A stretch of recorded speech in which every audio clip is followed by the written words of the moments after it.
Assalamualaikum warahmatullahi wabarakatuh.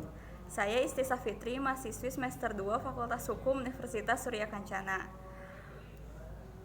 Pada video kali ini saya akan mereview materi dari bab 1 sampai dengan bab 3 mata kuliah Hukum Pidana yang telah disampaikan oleh Profesor Dr. Hajah Heni Nuraini SHMH. Hukum pidana atau strafrecht merupakan hukum publik, mengatur tentang hubungan hukum antara individu atau perseorangan dengan negara. Hukum pidana terbagi menjadi dua, yaitu hukum pidana formil dan hukum pidana material. Menurut Profesor Mulyatno, hukum pidana material terdiri dari 1. Perbuatan pidana atau criminal act, 2. Pertanggungjawaban pidana atau criminal responsibility, 3. Sanksi pidana atau criminal procedure. Fungsi hukum pidana terbagi menjadi dua. Yang pertama, fungsi umum, mengatur hidup masyarakat atau menyelenggarakan tata dalam kehidupan bermasyarakat. Lalu fungsi khusus, melindungi kepentingan hukum terhadap perbuatan yang memperkosanya dengan memberikan sanksi yang sifatnya lebih tajam dibandingkan dengan sanksi dari cabang hukum yang lainnya. Hukum pidana material berbicara tentang norma dan sanksi hukum pidana serta ketentuan yang membatasi, memperluas, atau menjelaskan norma dan pidana tersebut. Hukum pidana formil mengatur tentang bagaimana negara dengan alat-alat perlengkapannya melakukan kewajiban untuk menyidik, menuntut, menjatuhkan, dan melaksanakan pidana. Pembagian KUHP. Bagian yang bersifat umum berlaku untuk seluruh lapangan hukum pidana, baik yang terdapat dalam KUHP maupun di luar KUHP.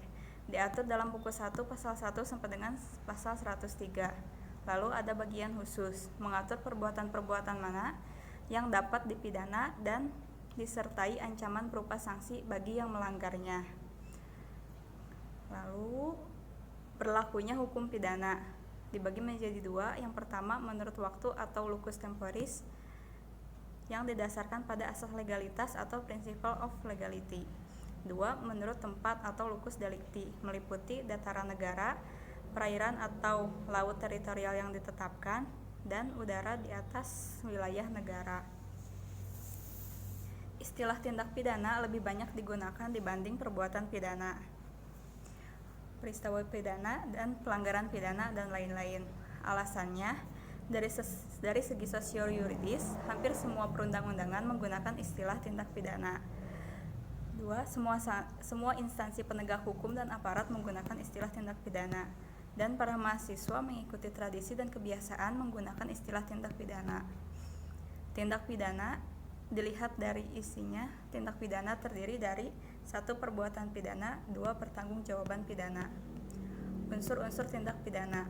Yang pertama, unsur objektif, meliputi perbuatan, akibat yang menjadi syarat mutlak dari delik, unsur melawan hukum, unsur lain yang menentukan sifat tindak pidana, unsur yang memberatkan, dan unsur tambahan yang menentukan tindak pidana.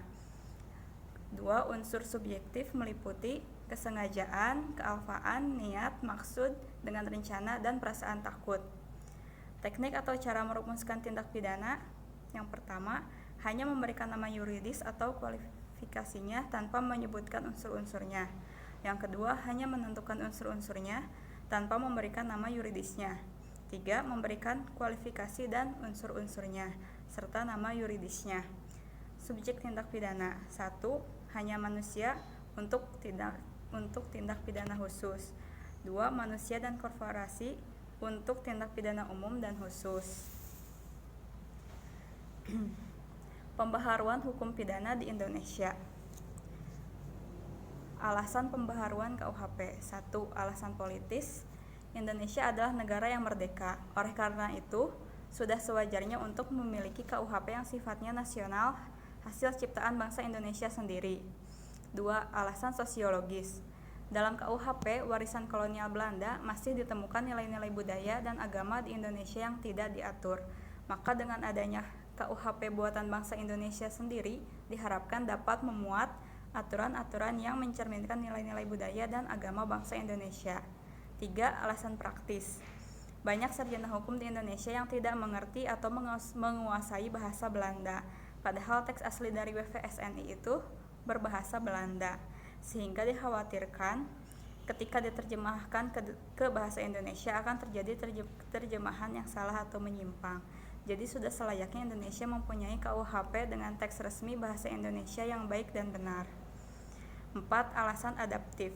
Sebagai bagian dari bangsa-bangsa di dunia, Indonesia wajib memperhatikan asas-asas dan nilai-nilai yang sifatnya universal secara internasional untuk dimasukkan ke dalam KUHP yang akan berlaku. Cara melakukan pembaharuan KUHP. 1. Kriminalisasi. Proses pembaharuan di mana suatu perbuatan tadinya bukan perbuatan yang dapat dipidana dengan perkembangan dalam masyarakat menjadi perbuatan yang dapat dipidana atau penciptaan delik baru. 2. Dekriminalisasi.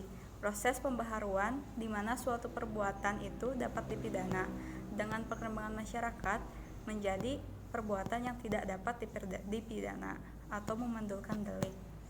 Rekriminalisasi. Perbuatan yang tadinya dapat dipidana karena perkembangan masyarakat menjadi tidak dapat dipidana. Kemudian karena perkembangan masyarakat pula, perbuatan tersebut dapat dipidana kembali. 4. Depenalisasi. Tadinya perbuatan itu dapat diancam pidana, lalu ancaman pidananya hilang dan masih dimungkinkan untuk diganti dengan sanksi yang lain. Misalnya sanksi kurungan diganti dengan sanksi administrasi. 5. Mitigating. Tadinya, suatu perbuatan itu dikenakan sanksi yang berat, diganti menjadi sanksi yang lebih ringan, misalnya pidana mati menjadi pidana seumur hidup. Metode pembaharuan KUHP. 1. Evolusi atau evolusionis, yaitu menyelipkan pasal-pasal baru dalam KUHP. 2. Kompromis, yaitu menambah atau menyelipkan bab baru dalam KUHP. 3. Global, yaitu pembaharuan secara keseluruhan KUHP tersebut. Demikian yang dapat saya sampaikan. Wassalamualaikum warahmatullahi wabarakatuh.